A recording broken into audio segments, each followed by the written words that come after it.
So a very, very welcome to all. For those of you who are new to the Pass It On network, I'm Moira Allen, co-founder with Dr. Jan Hively of the network that we launched in Paris 10 years ago.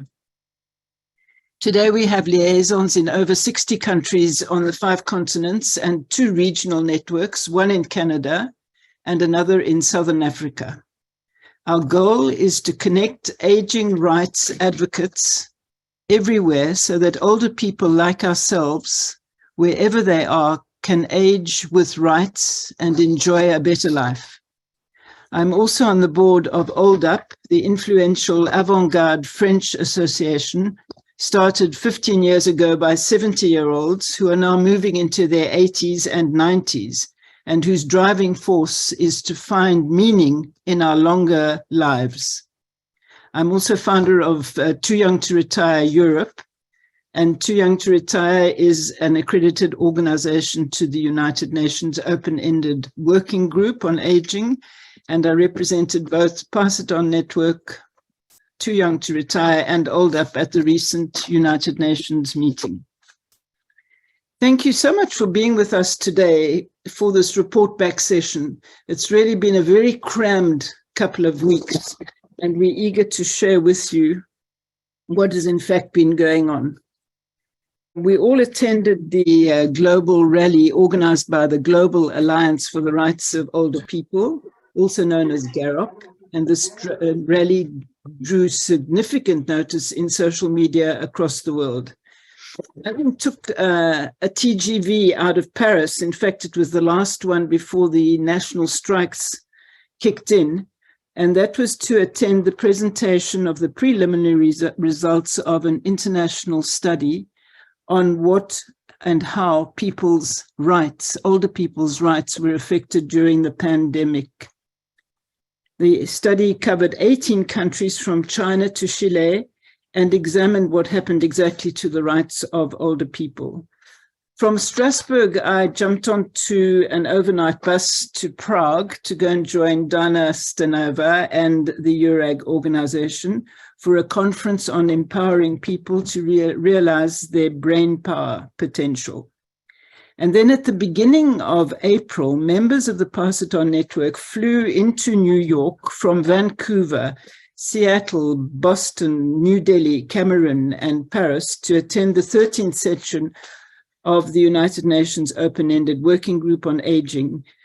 For 13 long years, the group has been meeting to deliberate on a possible convention for older people's rights, and we'll be sharing highlights of what happened at this event. As you will be hearing about each one of these events, let me simply say that the overriding message that's come through during the last weeks is quite simple and direct. Older people want to age with rights, and we are saying it loud and clear. Nothing for us without us. So please, when you hear the other people and myself talking later on about these different events, please bear this in mind. Osnet, let me pass over to you.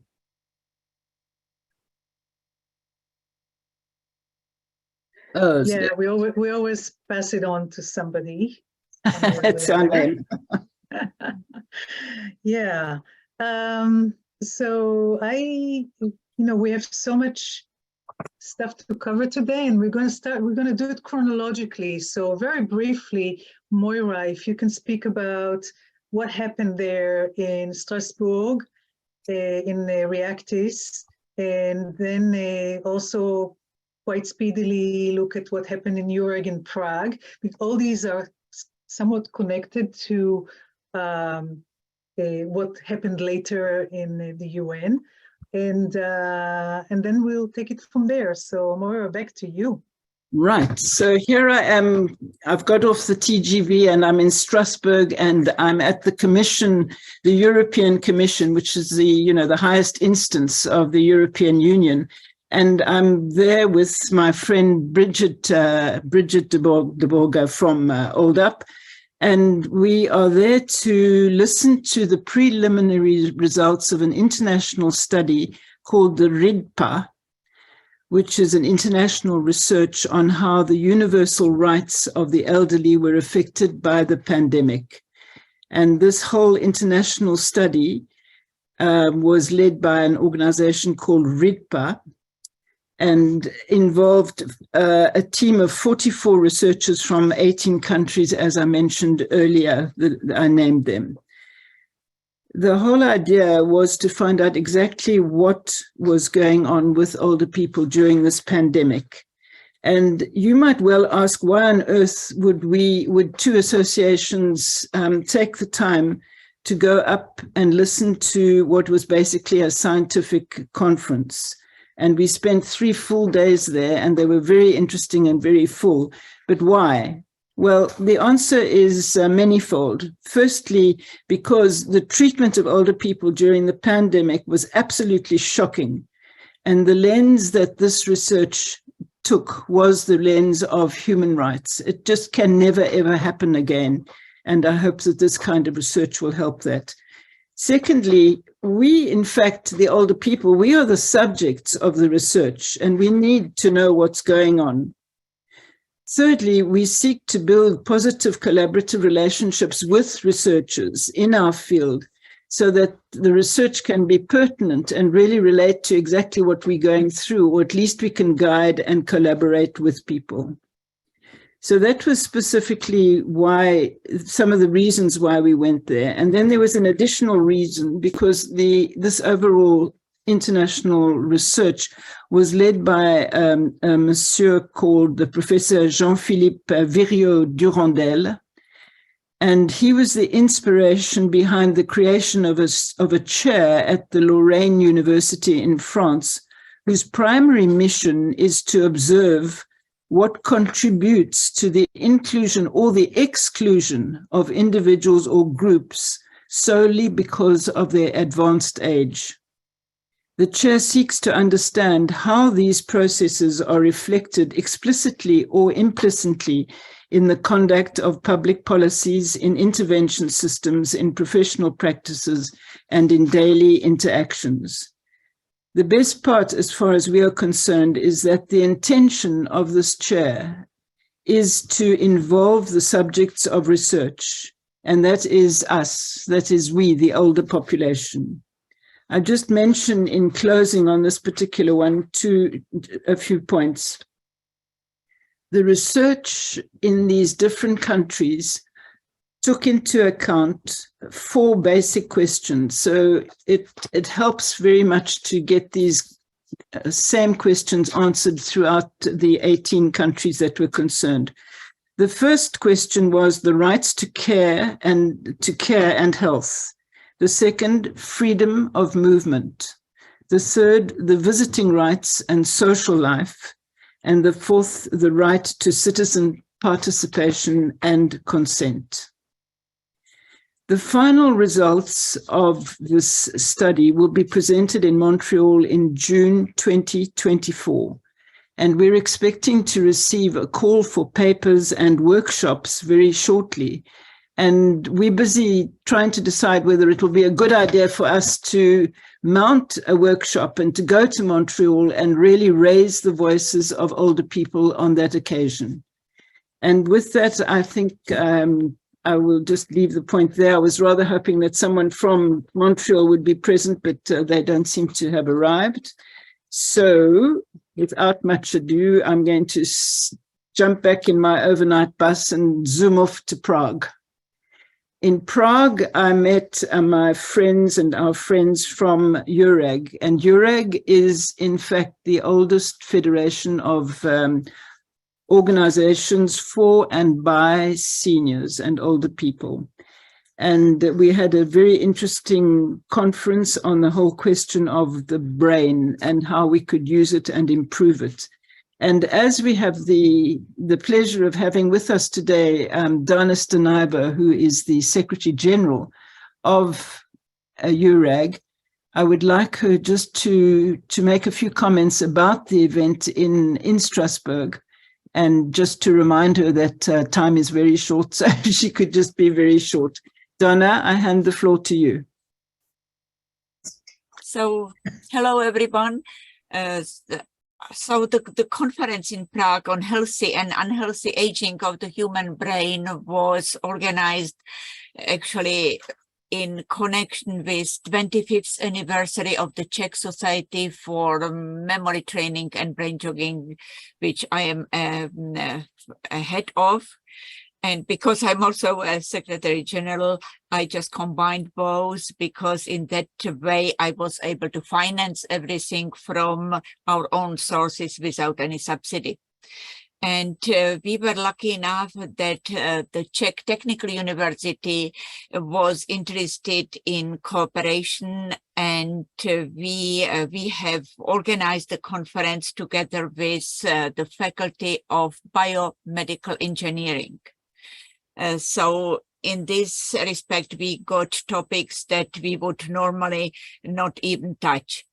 And we had for the conference over 40 people from 15 countries, and 10 more apologized, including Galina Polyakova, who couldn't come. That we hoped that she would be there, but she apologized at the last minute because she got some other obligations in Ukraine. So we got presentations from Belgium, from Moira. Pass It On network was represented there. We got presentations from Estonia, Finland.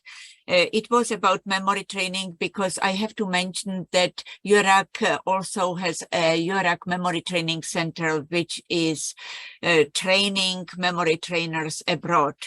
And I was very pleased to see that, for example, Estonia has built upon that course, and now they are doing memory training in all the Baltic states. And there was also Siri Jackson from Finland, who is doing memory training courses for people suffering from dementia from national minorities in Finland. We had also a presentation from Hungary, because Hungarian seniors are making themselves ready for Memory Booster, because they translated all the material, the teaching material, into Hungarian from English, and I will give a course in June, and they will just follow it in with this book. And we got a new member, the Austrian Bundesverband Gedächtnistraining memory training organization from Austria. And we got a similar organization from Slovakia. And also there was a lady from Alzheimer Europe. How are the European countries coping with dementia? So it was really, you know, a very rich conference.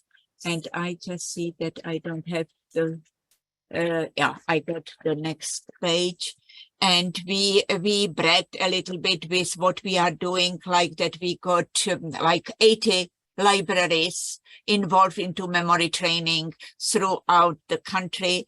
And we also bragged with, for example, Pavel Kalvach, the neurologist, was having a lecture about Czech export from Indian memory when we were giving together a training course in Tiruchirappalli, Tamil Nadu state in southern India. And the Czech Technical University talked about, the representatives talked about implementation of virtual reality in care of persons over 80, and about monitoring of our own health with the help of modern technologies, and even about mocap, which means motion capture technology in the assistance and rehabilitation of the elderly, which was very, very interesting. And then it was followed by a gorgeous concert in a beautiful Bethlehem chapel, which was possible only because the owner of that Bethlehem chapel is the Czech Technical University. Okay, Donna, thank you so much. We could listen to you for much longer, but unfortunately we have to run through the program. Thank you so much. Osnat? Yeah, let's run through the program. You know, I'm going to share one slide. this is the slide, and I'm going to invite Margaret Young, who's the chairperson of the Global Alliance for the Rights of Older People, GAROP, to speak with us about the enormous success of the Global Rally of 2023, where we had some significant contribution from everybody, from a lot of people. So Margaret, over to you. Wonderful, thank you so much. And so just two pieces of information, first to set things into context for both this discussion or this presentation on the Global Rally, as well as the open-ended working group on aging discussion later. So first and foremost, today there is not any agreed upon international standards for rights of older people. And this is not the case for us in our identity as women, child, or people with disability. So for all three of those identities, we actually have what's called UN conventions, right? Which are agreed upon at the UN by all the member countries. They are binding. So that means that within for all those three conventions, there are actually laws within our countries, you know, that stems from the binding convention. And these laws are actually implemented, and all these various human rights related issues to the three identities are discussed and reviewed at the UN Human Rights Council in cycles for each of our countries. So that's a very important fact, because that's the reason for all the work that, you know, Maura was referring to earlier about the research and various work that's underway globally. The second piece of information is the Age of Rights campaign. The Age of Rights campaign was born about 2 years ago. And it's really, the name or the slogan rally cry came about with the input of our member organization at the Global Alliance. At that point, it was already felt that, there are no, universal human rights standards in some countries where there are actually laws and legislation, like, in US, there's the Older American Act. It may be potentially a bit better because there are some standards, but there are a lot of countries, especially in developing country, where there are no specific laws for older people and their well-being or their human rights. So that's how the rally cry came to be, that I want to age with my rights in my elder years. As children, we grow up, we have our rights, human rights, and it should and need to be the same when we're in our old age. So those two pieces of information are very important. The Global Rally, it's a point in time. The first one was launched March 2022, just right off the back tail of launching the Age of Rights Global Campaign. The most recent one, of course, is this year, around, once again, the first week of March. And we picked that timing very deliberately because of the fact that then we can advocate for our government representatives to participate at the UN session in April. So that's why the Global Rally is always in advance of that. And what the Global Rally is, it's organizations from different parts of the world. This year, there were about 24 organizations or more. The statistic is coming in still, with hundreds of people participating. They take the form this year. There's a number of different themes. So there was ageism theme, right? So FUFA through Maura participated in how a rally on ageism. In Canada, there was an ageism in healthcare theme. So that's that type of ageism theme. There is identity theme. So for the UN Women in March at CSW in New York, there was a session that was together between Seroptimus International and GAROP around older women, human rights in rural areas. And there was also, for example, rights of older LGBTI population, older people.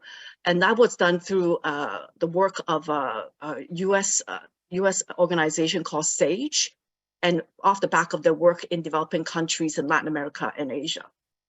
There are like actual street rallies where people marched, right, in different parts of the world. There's virtual rallies. There's also what's called multi-stakeholder meetings, which means older people, NGOs, academia get together with the governments and really talk about the human rights issue of older people, advocate that, you know, the government participate in the UN process, be it the open-ended working group on aging or in the Human Rights Council, and for governments to support and start drafting UN Convention. So those are the different types of rallies that happen. For this year's rally, you know, we also did a social media blitz like last year.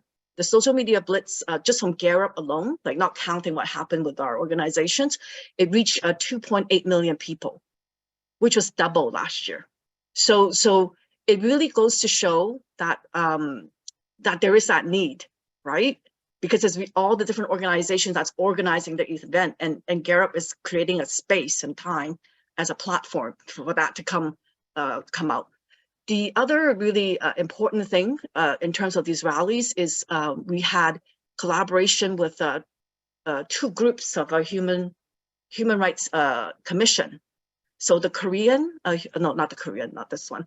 The Philippines National Human Rights Commission did a rally again this year with the theme of older women. So where they gather back, you know, together, the older women, general population, and so forth to do a theme.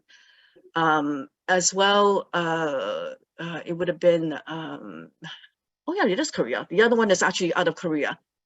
Korea NHRI also did a human rights rally, and that one is more like educational and discussion and dialogue around adequate housing.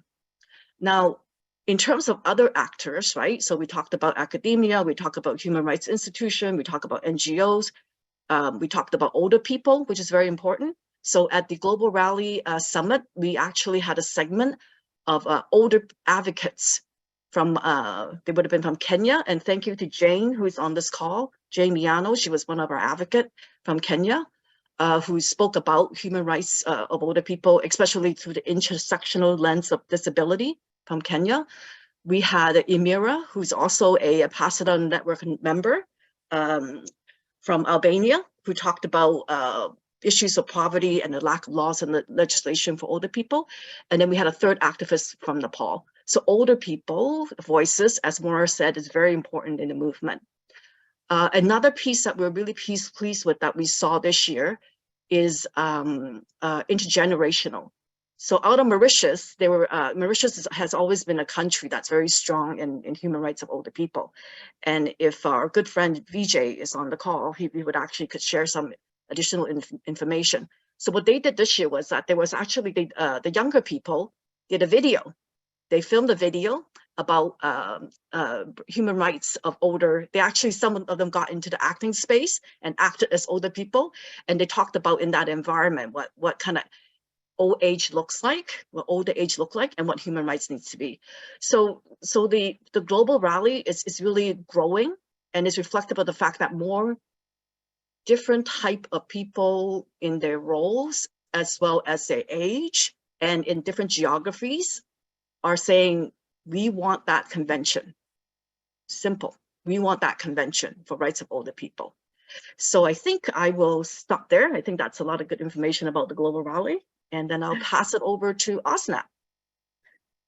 Yes, thank you, Margaret. There's so many important things you were saying there. Who said that activism is a thing of the past? You know, you just have to kind of raise the antennas and listen and look and join, and it seems to be easy and accessible. I was really struck by what you said about the multi-stakeholder meetings, where actually the voices of not only the officials, but also the NGOs and the voices of all the persons are being heard. And that was a big theme in the meeting at the UN. And this is where we're going to go next. Before that, I just wanted to ask everybody if you have any comments or thoughts or questions, just put them in chat. We're going to figure out how to address all of them, part of them, or some of them today. And if not, we're going to continue this conversation.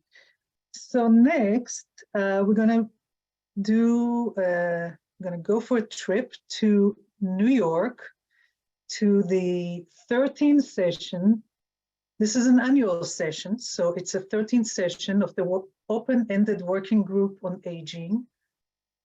This is something that Margaret just mentioned, and everybody else did too, about the convention, some legal instrument, binding instrument for all countries to make sure that we have a strengthened protection of human rights of older persons. And we're going to dig into this a little bit deeper. Moira mentioned before that several of us, and here they are, from Paciton Network actually were in New York. So here we are, the happy bunch, the lucky bunch. And we were trying to do our best to represent all of Paciton Network interests and voices.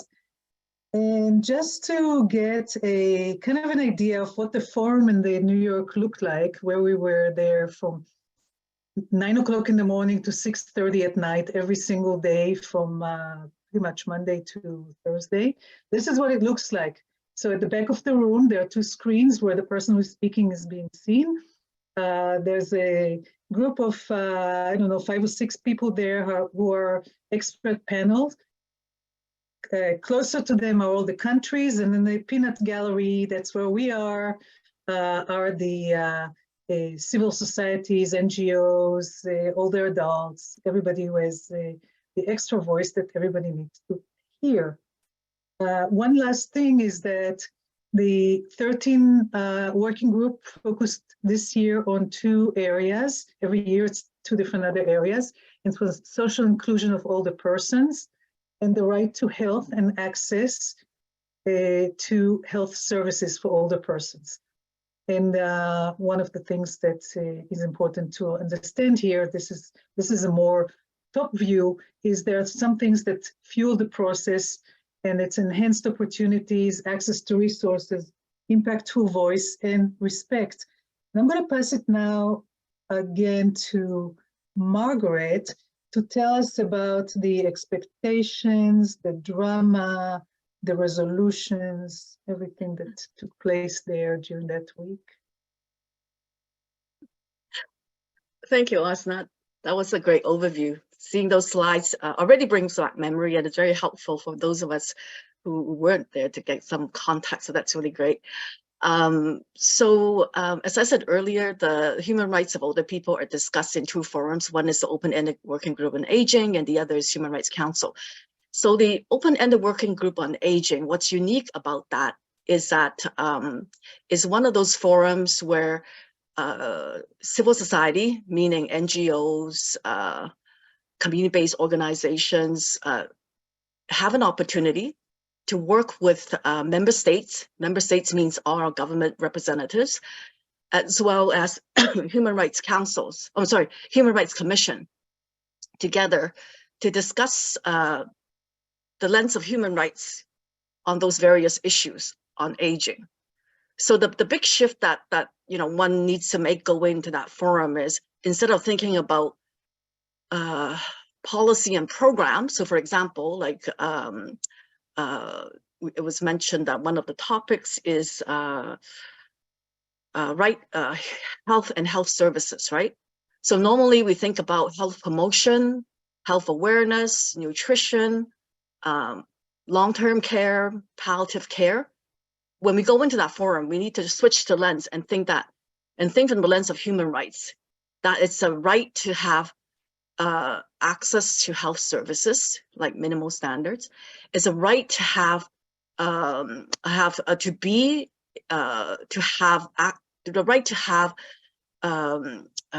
optimal, right, physical, mental, and social health. So it's really switching that lens before we go in. Now, the session, as Asnat mentioned, at the open-ended working group on aging in New York, is that every year there are 2 new topics introduced, and the 2 new topics, we talk about those topics from the lens of, what are the existing kind of policy and program, what's missing, right? And how are some of the human rights issue related?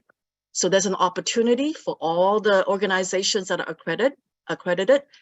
As Maura said, Too Young to Retire is one. Power of Touch, like Beatrice's organization, is another example, to submit make submissions, right? Write in and share what's happening in their country.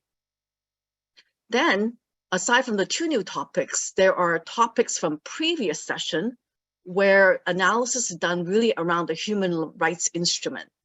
So, for example, last year it was older person and older person's contribution to sustainable development, as well as economic security.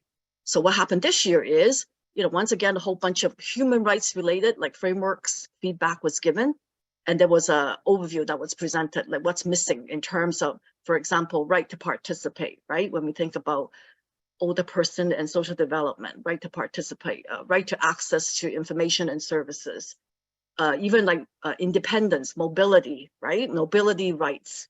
How do I get around if it's not easy for me to get around? Do I have accessible transportation, for example? So those discussion is very much like focus on human rights. So in this year's conversation, right, we had the discussion on the topics, on those different age-related topics in the lens of human rights.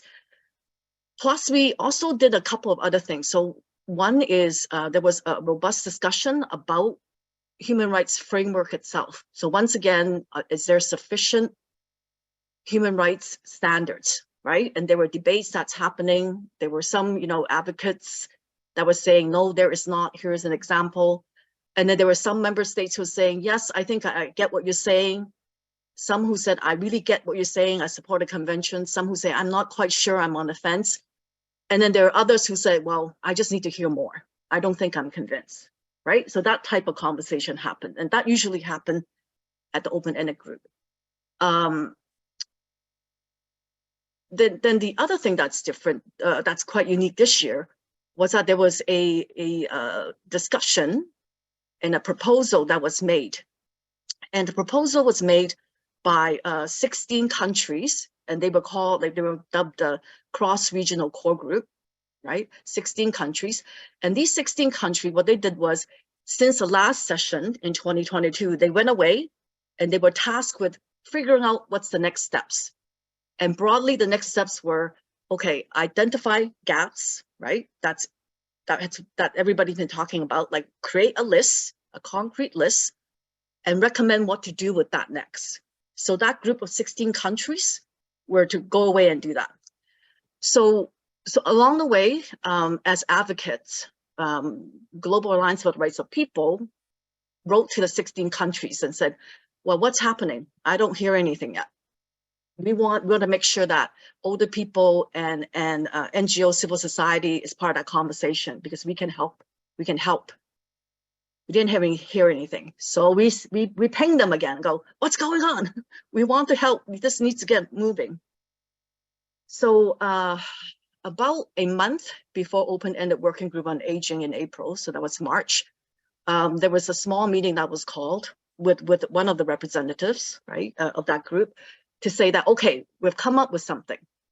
And the something is that the proposal by the 16 countries is that between 2023 and 2024, there will be informal consultations, that there will be two facilitators, one from a developing country and one from developed countries, who will then gather people from civil societies and Human Rights Commission to provide input on what are the gaps, agree upon human rights protection gaps, and what are the next steps. So we thought, okay, that sounds like it's not the optimal in terms of from our lens, because we wanted more concrete information, like how would they do that? Could we make sure that there's enough coverage in terms of the diversity that's out there? So there's not a lot of details. And then we were told, okay, we needed to do it this way so that we can get the either naysayer in terms of member states or the ones who are kind of on the fence to really come to the table and to make this work. So we said, okay, we will support that, right? We as in civil society. So going in, we had a set of key messages that we shared on Sunday as a prep meeting, right? Number one, we want member states to start drafting a UN convention. So that was non-negotiable, right? That's always our rally cry. We want a convention. We don't want a declaration. We want a binding convention. Number two, we want New York open-ended working group on aging and Geneva Human Rights Council to work together, because the Human Rights Councils and the work in Geneva has been moving faster. There actually reports that were done with some of the gaps identified already. So we say, make sure you work together. Number three, we support this draft proposal by this group of 16 countries. And we want the work to start now and make sure that all the people, civil society, and Human Rights Commission are part of that, right? So we all have our kind of key messages all lined up. And then we're going, okay, this is going to be good, right? This is not going to be hard at all. It's going to be straightforward enough because the bar is set, fairly non-controversial, we thought. So then Monday morning came, the first day, and throughout the Monday, we start hearing rumblings. Oh no, some of these member states, there's some really big blocking member states. They're saying no, they're asking a lot of questions. They don't want to go ahead. So we go, oh gosh. In other words, and so we started to figure out our key messages and what we need to do. So some of the civil society actually went and visited the missions, right? So Australia, like some of our colleagues in Australia, actually went to the mission and started talking to them, like, blah, blah, blah, blah, blah, we need to support. As well as, I'm pretty sure it's Botswana. Sorry, I have to, no, sorry, it's actually Rwanda. Yeah, we had an activist in Rwanda and then went to the mission once again. Make sure that you come on the final voting, the final date to support that, because we need to have this process move forward. So along the way, because civil society, like all the advocates from different civil society, the Human Rights Commission, we all worked on key messages together. We huddle every morning. So we had the same kind of key messages that we keep shouting out to the audience, the member states in that forum that Osnat showed us earlier. So each of the organization would have their own things in terms of their flavor or lens that they want to talk about human rights. But at the capstone, all these key messages were repeated over and over again. The 16 countries, actually I wrote it in my blog and I'll share it in terms of my debrief afterwards. So that's very important because on the final day, when we had our last debrief, a UN member actually came and shared with us what happened. That number one, that there were, because of the fact that we were so united in our messages, we were really heard. Member states, actually, there were comments, there were observations that, oh my goodness, the advocates are really gelling together and our voices are really strong. Number two, the night before the final session, where there was going to be this deliberation on this proposal, there were a discussion between the 16 country representatives and all the other country representatives who were present. So they had a huddle the night before. I wouldn't call it a huddle, it's more like a rigorous debate. And then there were some member states who was striving very hard to say, why do we need to do this? We've been talking about why do we need to do this? But the 16 countries, along with some other countries, including Nigeria, were very strong in saying, no, we need to do this. We said we were going to do it, and we're going to need to. So at the end of the day, because of both the work that we've done, right, and it's not just the work that we've done in that moment at the UN, like the work at the global rally, the work at all the other things that we do throughout the year, all comes through in that moment, right? When we're at the UN. So our work throughout the year that got kind of showed up at the UN in unity, as well as those 16 countries standing strong together with the help of others, actually got us the consensus that morning. Up to in that morning, we were still concerned whether or not certain member states will actually kind of throw the wrench in and say no. Because if the member countries don't come to agreement on consensus and it goes to a vote, then it really becomes a very tough turning point. Because if we ask member states to actually vote on the floor, some would actually might say no. They don't want to vote a yes. So we were very fortunate with all our good work, together with those 16 countries and others who stepped up, that we actually got consensus. So that was a kind of roller coaster ride. So after so I've been personally reflecting last week, and then and there'll be more debrief with a bunch of other organizations and whatnot and stakeholders like throughout the coming weeks. But my personal reflection, I think 3 things. Number 1, we need more different actors, different sectors aside from NGOs and academia to come to the table and support a convention for the rights of older people. That's number 1. What's number 2? Sorry, I've just been kind of thinking through it all. Number 2. Number 2, yes, between human rights, National Human Rights Commission and NGOs, we need to work together more. So NGOs, we're the watchdog, right? So if we see something that's not right, we can report on the policy gap, and we need to report on the human rights gap. And who do we report human rights gap to? Our Commission on Human Rights at the national or regional level. So I was really excited to see that some of the work has begun, right, through the global rally, but I really urge us to figure out who we need to talk to in our respective countries on human rights of older people. Number 3 is how do we raise more voices of older people in this UN space?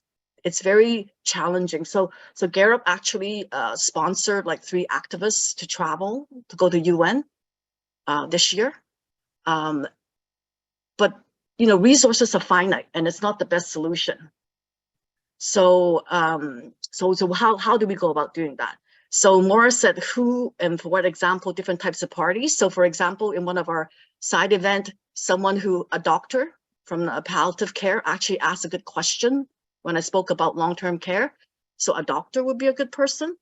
Anybody who actually interacts with older people, be it through their profession or even, as I said, younger generation. So our nieces, nephews, granddaughters, you know, grandchildren can all be advocates. And we don't need to do a lot in every spaces, but we just need to have that balance so that to see that it's not just an aging issue. It's not just an older person issue, but it's the convention that we get is for all older people, all ages, right? Because our grandchildren, our nieces and nephew, whatnot, are all going to get older. So anyways, I'm sure that my time's up already. So I'll pass it back to Osna. Thank you. Wow, thank you, Margaret. You really brought it alive. There were just so many elements there to follow up on, to be curious about, to act upon. And we'll try to capture as much of it as possible in our follow-up note. But between now and the next call that we have, which is on May 8th, and please think about all these questions, because what we want to do is we want to have a small panel and many questions and answers and insights and real dialogue with all of you to think it through. There's such an opportunity and such energy, and everybody left all these activities and events in the UN and in the rally with so much motivation to create change. And we, you know, nothing about us without us. So let's think about it. And one of the things that struck me, and here's another slide. Let's see if I can find it. Okay. So invited you to say, if you know your human rights as an older person, just put it in chat. And most people do not know. Most people know that they wish they had access to help when they needed it. They need shelter, they need meal, they need medical attention. And older person's needs are specific, and they go beyond the basic and general human rights. And I'm going to give you 2 examples. So here's one. There we go. This is in India. The picture is of a widow in India. This is not an isolated case. Widows, after the husbands die, they are considered cursed. And this family, again, not an isolated case, threw the widow out to the street. And now she's surviving on panhandling. And now the picture here shows her sleeping on a bench. Older people have the right to live safely without violence, neglect, abuse, and exploitation, and not to be treated in cruel and inhumane manner. So you say, okay, it's in India. We know India is a large population, a lot of problems, but let me show you the next one. This is in Texas, in a nursing home during the Hurricane Harvey flooding. These women, this went viral online. These women are dementia residents, and they were sitting there in the water, so it's kind of maybe hard to see, but the woman in the wheelchair closest to us has the water up to her waist. Another woman behind her has the water up to her waist. Basically, they were sitting there in flood for 8 hours until the picture reached the authorities and they rescued them. So when it comes to conflict areas, and Galina can probably say a lot about this, about natural disaster, other emergencies, older people need to be included in a very special relief measures. And the language about older people needs to be in all those human rights and plans for the authorities to take action on. So that is quite sobering. amazing. And I want to, I have a poll for you. Let's see, here's a poll. This poll is going to, I picked 7 examples of areas needing attention in the rights of older people, in human rights. So here's the poll. Launch the poll. You can choose as many as you want. The question is, here we go, which of these examples have you paid attention to in your immediate community? So try to stay close to home. What have you seen? You may not have seen all of them, but you might have seen some of them with your own eyes. And these are gaps that the Human Rights Convention for Older People is trying to fill. But before it gets there, you know, we're already 13 years, we can do a lot in our local communities, bring the language of older people into all the local plans and local policies to make sure that these things are addressed and not neglected. Most people do not know that they have right to at least these 7 things and many more. So we're going to send you also in our follow-up note, we're going to send you a longer list and a lot of links that you can go to and find more information about this. These are just some gaps that were offered by, not by the United Nations, but by all the NGOs and Human Rights Watch and the organizations for older people. There are many of them. In fact, if I understood correctly, Margaret, there were over close to 900 different gaps that were proposed to the United Nations to consider. And here we have only 7. And look at this. I'm going to end the poll right now and share the results. Look at them and you know, go for a walk up and down that list.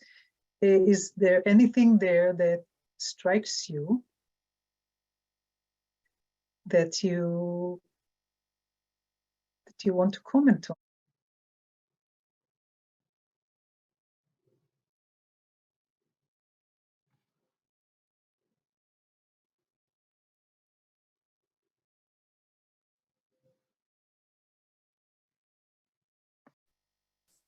All right. We have 10 more minutes. And what could we possibly do with 10 minutes? In 10 minutes, we could take some thoughts and insights from you. What surprised you? What energized you? What did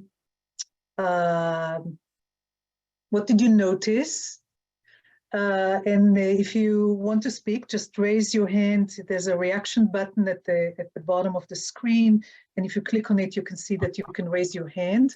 And what I ask you is, because we have only 10 minutes and maybe several people want to speak, is just keep it to a headline rather than a long comment.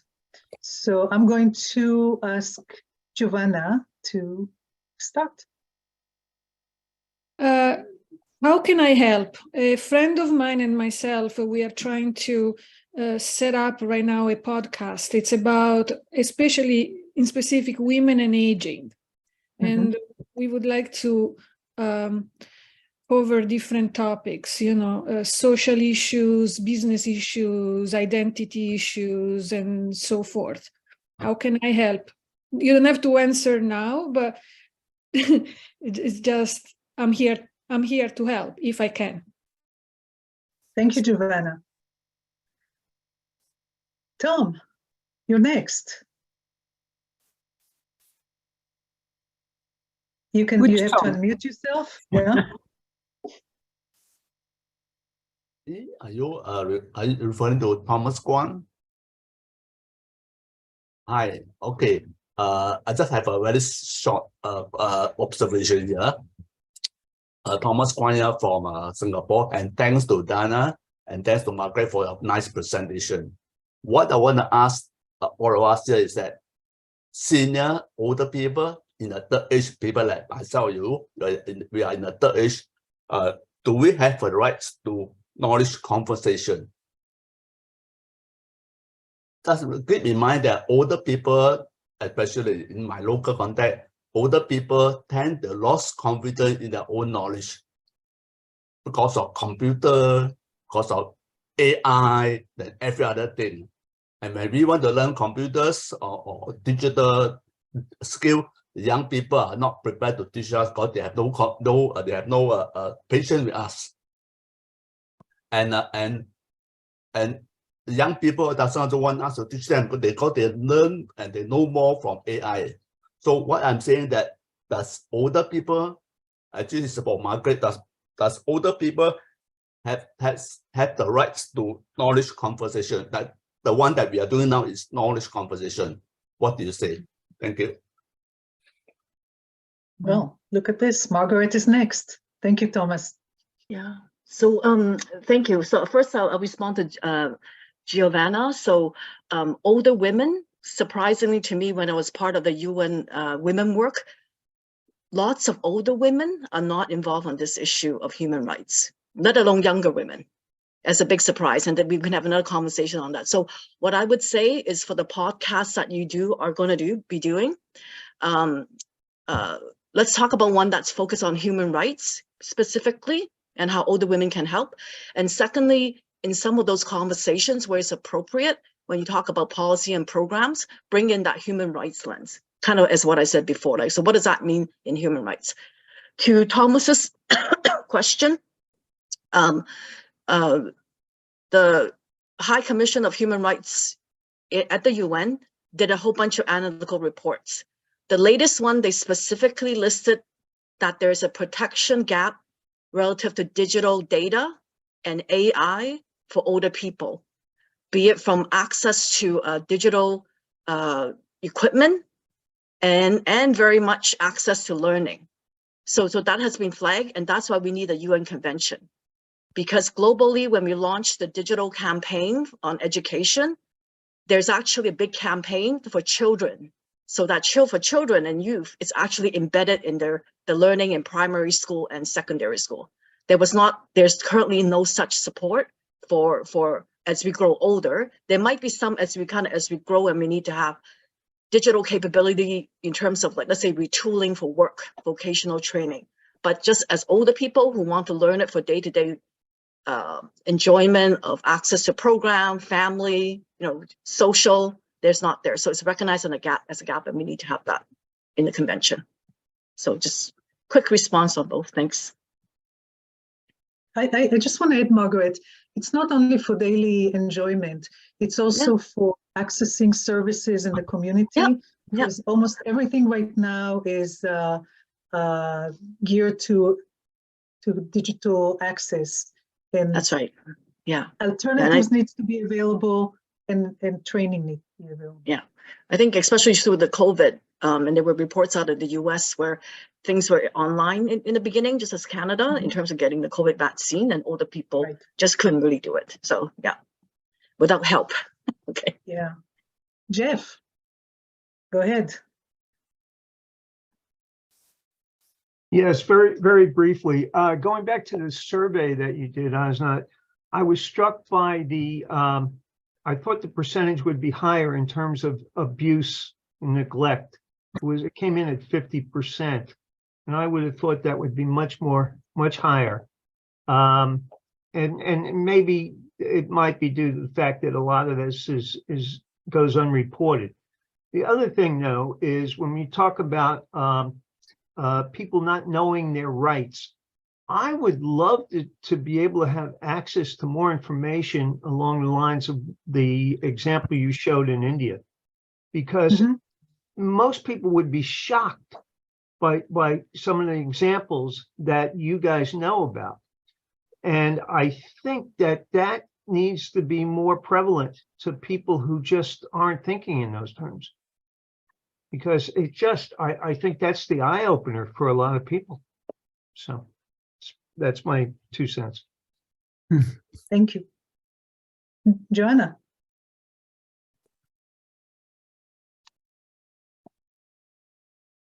Joanna, you're on mute.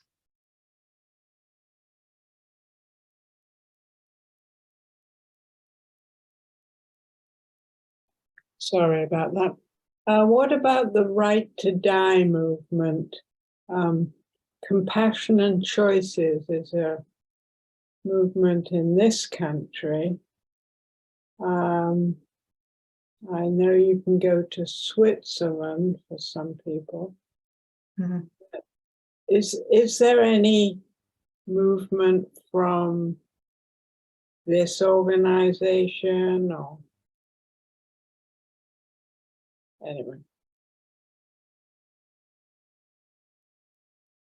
Margaret, do you want to just address this if you know anything about it? So I think the question is what about the right to die, right, of our own kind of volition? And is there any organization globally that focus on this, right? I think that's Joanna's kind of comment and question. So in certain countries, there are laws that are in place relative to end of life and the choice to legally end one's own life. And those are really framed around when someone has for medical reasons, the end, it's definite that it's going to be like a hard road and death. So there's certain countries such as Canada and others that have that type of law in place. In terms of organization specifically, for example, in Korea, there's actually an organization that advocates specifically for the right to die, like and it would fall, I think, in terms of the work that we're looking at for a convention, potentially under the right to palliative care, because our basic fundamental human rights, which are cultural, economic, social, civil, and politically related rights, they were developed in the 1960s when we have not envisioned life to be so long, right? And the circumstances of life, how longevity will evolve. So within all that, there's no human rights relative to long-term care or palliative care. So that's another core set of rights that we'll put on the agenda for the convention. And I would imagine when we get to that discussion and talking about standards, the question or the issue of medical assisted dying or the right to die because of medical reason will come up there. Thank you. Brian, do you have a one? Yeah, You're I actually the last person, and then we're going to move on to Moira to close the meeting. Formally. thank you, Reza. I want to agree with with Jeff and wondering how much do we want to pass it on network website to put some resources like that, make the resources of all the different groups of what Margaret's been talking about and Dana and such, so that people have a one-stop place to look.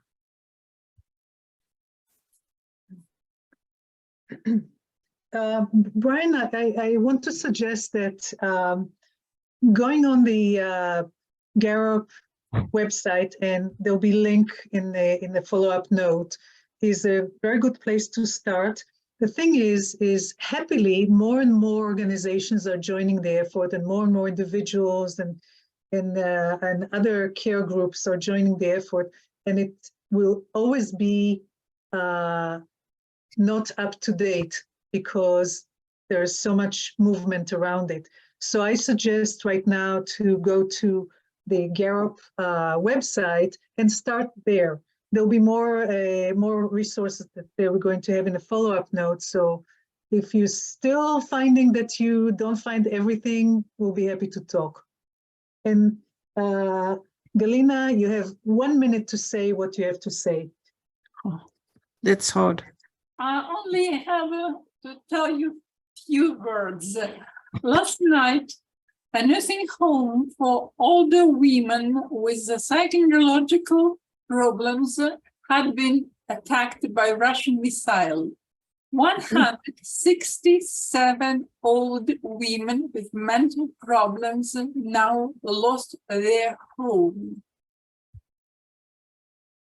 So it's about rights. Thank you. Thank you, Galina. Moira, the hardest job is yours to bring this call to a formal close. Before you do this, I just want to remind everybody that on the 8th of May is our next call. We're going to have it dedicated to talking about all that stuff. We really, 12 minutes today was not enough to process it and to get everything organized in your head and in your life and in your activities and actions and motivations. So let's do it again on the 8th of May. I put in the chat a feedback link and also a kind of a PDF that summarizes some of the stuff that we have here, so you can look at it between now and sometime on Friday when we send the follow-up note. And also that we're going to leave this session open for another 10 minutes so we can just hear from a few other people that we couldn't hear now. And now, Moira, back to you. You've said everything I was going to say. I know. But we started off by saying that human rights are in the limelight. We're in the limelight. That was the theme of our discussion today. And it's been, I think, very rich. And I enjoyed hearing, even although I was at the United Nations, I really did enjoy hearing Margaret's very succinct summary of what was going on and what has happened. And I also liked the way she'd answered, I think it was Joanna's question, or Giovanni, sorry, who was interested in doing a podcast and so forth. And I think that we need to get very local and get involved in our own communities more and more. And that is how we're going to, I think, move forward. So I would like to thank everybody who's participated in this discussion, and welcome you back on the 8th of May, where we can go even further. And if you can stay on, please do stay on, and let's go further, because there's so much that I personally would have loved to have talked about and to welcome and to greet people like our friends from Southern Africa and from Botswana, who've just now been introduced, accredited to the United Nations. And I was so happy to be able to say that at the General Assembly. I said, that Botswana had just become a member with now joining Beatrice's Power of Touch organization. So we've got, you know, I just feel awful that we have to end, but I suppose we do have to end. But as Osnat said, we're going to stay on for another 10 minutes. So if anybody likes to stay on and carry on chatting with us, it would be a delight. Thank you so much. Thank you, Moira. Thank you, everyone. And then I might just quickly mention that Beatrice did a book on the Victoria Falls, and she was honored by the Minister of Zimbabwe, who came to launch her book. So that was a great thing.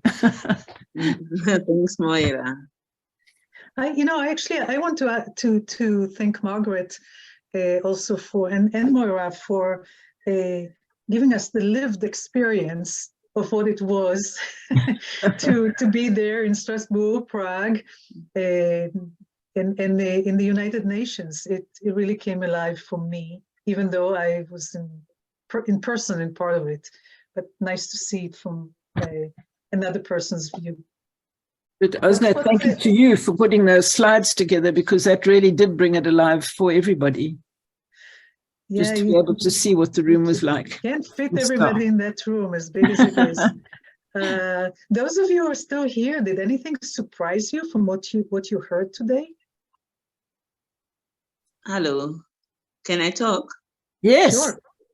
Yeah, for me, it was like a wow when Margaret was, I mean, all of you, Osnat, Margaret, and Moira, when you broke down. I tried to follow the convention, but having that summarized together like that, it was really beautiful. I mean, I've tried to, I really am looking forward to getting everything, because we are going to have our own meeting very soon.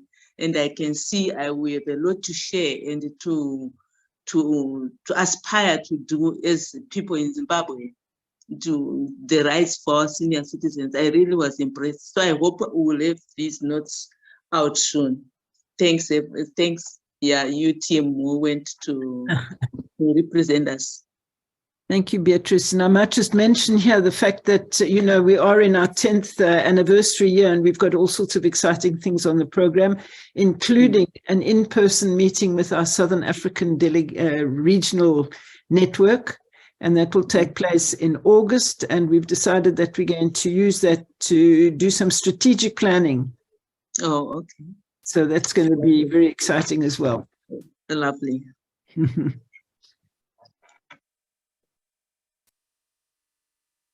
Anyone else? Bridget. I might just mention my friend Bridget from Old Up in France. But took about 30 pages of notes during the presentation of these results. Yes, that was very interesting for me. Of course, I'm not familiar with all your work. I'm very impressed, I must say. And I've been just listening. I put something in the chat, but what I think is so interesting is also that what I see in my everyday life in the question of rights is a question that is in mainstream now. It seems that people don't know their rights in a way, because there is, you know, what we see, and there might be something about that, about by the way, giving some kind of survey about that in with older people on the question of rights. I mean, just general rights and specific rights. I think it's a very good question to really start with the persons there, because I'm not sure. And I also found very interesting the remark on Thomas in knowledge, because I think when you lose confidence in your own knowledge, this is the way to isolate yourself a lot more, because conversation comes from knowledge and experience and things. So if you lose confidence in your knowledge, then there is other problems that come from that. And I was thinking that what we do with people that were, facing, for instance, digital change is also something you see in companies and organizations. And there is a lot done about transferring all knowledge into the new world, in a way, and bringing the confidence again about actually what you know, but not thinking that because it's all digital, suddenly you don't know nothing, So we have, this kind of bilan de compétences, as we say in French. Maybe you can help me, Moira. And this is not specific to the older people, but it can be used for somebody that is in his or her 50s, for instance, that is just losing confidence too about, their knowledge and know-how. Yeah, there might be something. Career assessment, I think one might say. There might be something there, which I think for research is very interesting. My basic point really from joining you is that I believe very strongly about the link with university. I was very interested to learn about what you had in Prague with the memory training and brain conference on something. I truly believe that for me, it helps to know that researchers are there helping us, and not only, asking politicians and changing the laws or something. That for me, I don't know, but it works for me to discover that there was an international network of researchers working on the things that are on my mind, and also that we need to have a frequent conversation with them in order to nourish their themes, their PhD, their threads of thinking, and that's very usual in all scientific domain. And just moving to Metz, just the coincidence of the REACTIS meeting in 2020 or maybe 2019 or something. Anyway, I knew nothing about this network before, and for me, if we want them to be good, we have to be there too and make some kind of control also. Super. Yeah, nothing about us without us. I'd like to, Tom McCormick, we haven't heard from you, so you raised your hand. Do you have anything to add? Yes, thank you. I was just typing my comment. I was just pondering, is there any discussion about the right to rights? Because there are many situations in the world.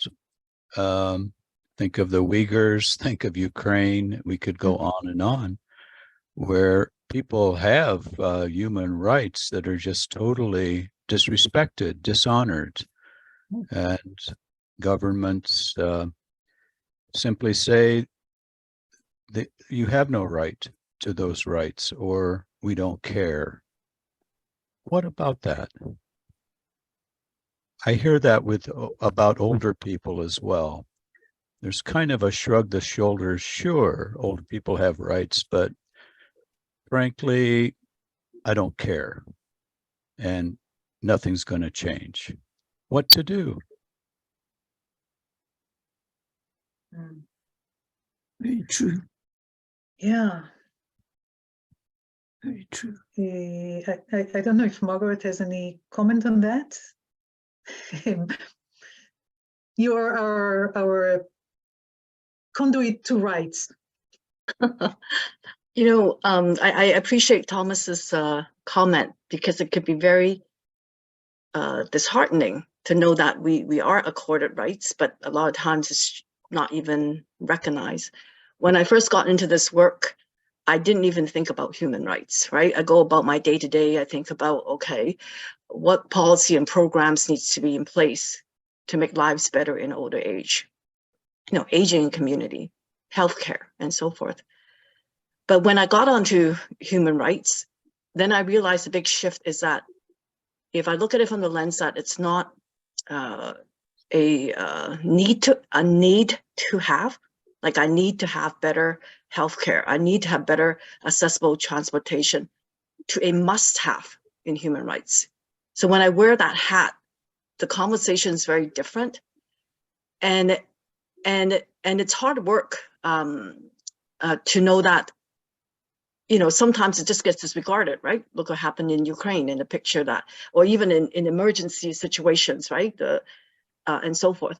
But nonetheless, it has done us, you know, these human rights, these convention, some real good, especially in countries where there is the opportunity in terms of resources and finances to actually make those rights that are conventions into our charters, right, within our country, which then becomes law, right? Whatever flavor of long-term care law, whatever it might be.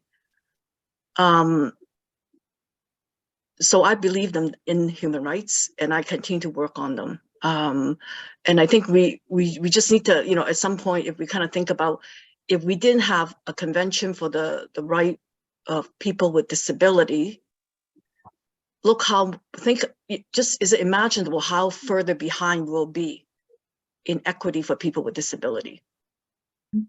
Same as women and children. So that's a lens that I look at it when things get tough, right? Because human rights is very abstract. So that's how I kind of approach that work, or my work in this area. Not an absolute answer, Thomas, to your question, but just sharing some of my thoughts. Thank you. Just briefly, I agree that there are rights and we do need to work for them, but whether it's racism or ageism or sexism, it's a long, slow process, or it has been. I wish it weren't. And I think we all want to do everything we can to advance things in this direction. And yet just holding up rights doesn't have the breakthrough necessarily that we're looking for. Persistence, I agree. And we're doing what we can, and we should. Yeah, and I think on that point, I will differ from you, Thomas. I think human rights is a key component that hasn't been looked at enough for older people. And that's why when we looked at the global rally, when we first approached it in GAROP, it was really supporting organizations at a local level so that, you know, national advocacy can happen. But when we started the global rally, that's when there's more of that kind of awareness and gelling happen. So, yeah. Just last comment. I'm not disagreeing with you. I totally agree that older people have rights, and we should and are pursuing them every way we possibly can. I think I agree with you. Thank you. Thank you, Margaret. Thank you. Thank you, Thomas. So, Brian, you are actually the last person to speak, and then Again. Okay. both my battery and the time will be out. I want to commend all of you, because I agree with everybody here, Thomas and Margaret, what you're saying. This is a slog. This is the work going to be for the next generations, hopefully. But I do agree with, well, no, okay. I do agree that human rights are a foundation, you know, and everything gets built upon people agreeing to here's the basics, and now we can build the other things. So I commend you. How active, how you guys were everywhere, and you kept knocking on the door, and I'm impressed. I hope that the group will grow and that you'll have more and more people who will be out there helping to do this work. Yay. Yeah, well, I've personally, and like all of us, just believe that if each one of us was conscious and worked at it in our own little areas, we would make a huge difference. Imagine if all the old people suddenly became aware of their rights and stood up for them. And I think that's one of our big jobs, and that is to show people how they can be advocates. And there's a whole scale of being an advocate. You don't, you find the way of advocating that suits your personality. And I think that's what we've also been trying to do. Well said, Moira. Is this a good place to stop? And see you back on the 8th of May. And please use the feedback link to tell us what you think, what you want, how it goes. And I'm going to stop the recording now. Good. Thank you. Yes.